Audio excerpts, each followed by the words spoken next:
بسم اللہ الرحمن الرحیم۔ ربیع الاول کا مہینہ اسلامی کیلنڈر کا تیسرا مہینہ ہے اور اس مہینے کو نبی مکرم امام الانبیاء صلی اللہ علیہ وسلم کے ساتھ بہت ہی زیادہ خصوصی مناسبت اور تعلق ہے، کیونکہ یہی وہ ماہ مبارک ہے جس کے اندر ہمارے نبی صلی اللہ علیہ وسلم کی ولادت باسعادت وقوع پذیر ہوئی۔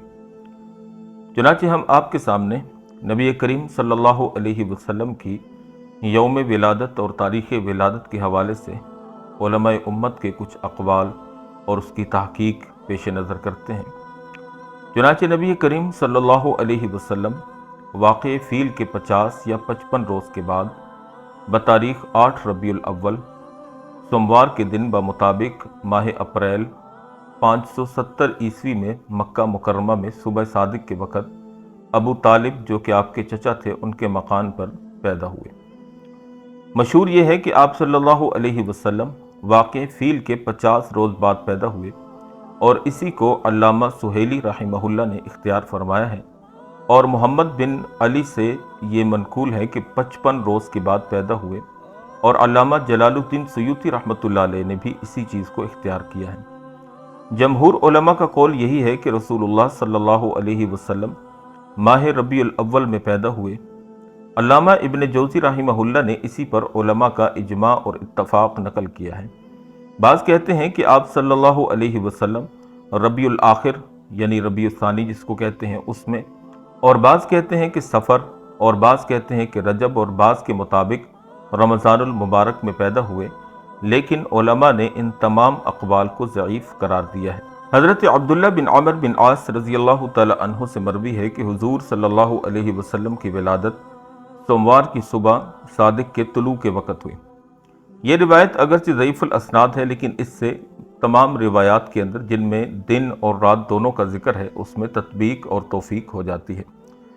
نبی کریم صلی اللہ علیہ وسلم کی ولادت باسعادت کے لیے مشہور قول یہ ہے کہ حضور کی ولادت 12 ربیع الاول کو ہوئی ہے، لیکن جمہور محدثین اور مورخین کے نزدیک راجح اور مختار قول یہ ہے کہ حضور صلی اللہ علیہ وسلم 8 ربیع الاول کو پیدا ہوئے۔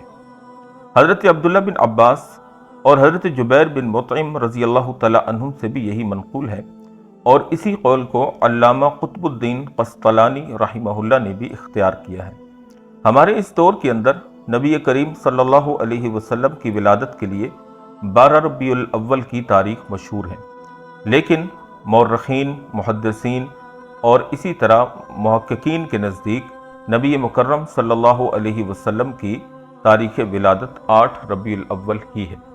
نبی کریم صلی اللہ علیہ وسلم کی جب ولادت باسعادت ہوئی تو کچھ عجیب و غریب اور خرق عادت واقعات پیش آئے۔ چنانچہ عثمان بن ابی العاص رضی اللہ تعالی عنہ کی والدہ فاطمہ بنت عبداللہ فرماتی ہیں کہ میں آپ صلی اللہ علیہ وسلم کی ولادت کے وقت حضرت آمنہ کے پاس موجود تھی، تو اس وقت یہ دیکھا کہ تمام گھر نور سے بھر گیا، اور دیکھا کہ آسمان کے ستارے جھکے آتے ہیں، یہاں تک کہ مجھ کو یہ گمان ہوا کہ یہ ستارے مجھ پر آ گریں گے۔ ارباض بن ساریہ رضی اللہ تعالی عنہ سے مروی ہے کہ رسول اللہ صلی اللہ علیہ وسلم کی والدہ ماجدہ نے ولادت کے وقت ایک نور دیکھا جس سے شام کے محل روشن ہو گئے۔ یہ روایت مسند احمد اور مستدرک حاکم میں مذکور ہے۔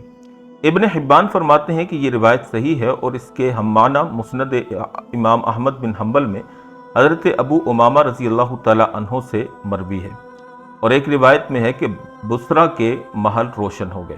یعقوب بن سفیان باسناد حسن حضرت عائشہ سے راوی ہیں کہ مکہ میں بغرض تجارت ایک یہودی رہتا تھا۔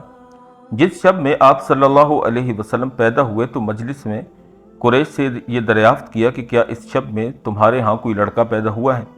قریش نے کہا کہ ہم کو معلوم نہیں۔ یہودی نے کہا کہ اچھا ذرا تحقیق کر کے آؤ، آج کی شب میں اس امت کا نبی پیدا ہوا ہے، اس کے دونوں شانوں کے درمیان ایک علامت ہے یعنی مہر نبوت، وہ 2 رات تک دودھ نہ پیے گا، اس لیے کہ ایک جنی نے اس کے منہ پر انگلی رکھ دی ہے۔ لوگ فوراً اس مجلس سے اٹھے اور اس کی تحقیق کی۔ معلوم ہوا کہ عبداللہ بن عبد المطلب کے یہاں لڑکا پیدا ہوا ہے۔ یہودی نے کہا کہ مجھے بھی دکھاؤ۔ یہودی نے جب شانوں کے درمیان مہر نبوت کو دیکھا تو بے ہوش ہو کر گر پڑا۔ جب ہوش آیا تو یہ کہا کہ نبوت بنی اسرائیل سے چلی گئی۔ اے قریش، واللہ یہ مولود تم پر ایک ایسا حملہ، اس حملے سے غزوہ فتح مکہ مراد ہے، کرے گا جس کی خبر مشرق سے لے کر مغرب تک پھیل جائے گی۔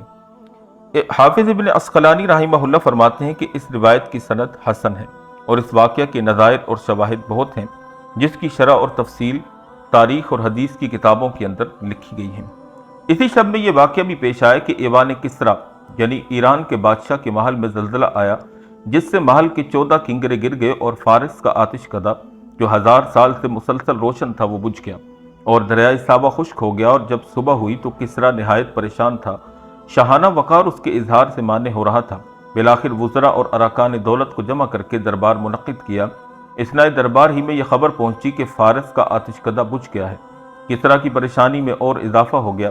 ادھر سے موبزان جو کہ کسریٰ کا خاص وزیر تھا، اس نے کھڑے ہو کر کہا کہ اس شب میں نے ایک خواب دیکھا ہے کہ سخت اونٹ عربی گھوڑوں کو کھینچے لیے جا رہے ہیں اور دریائے دجلہ سے پار ہو کر تمام ممالک میں پھیل گئے۔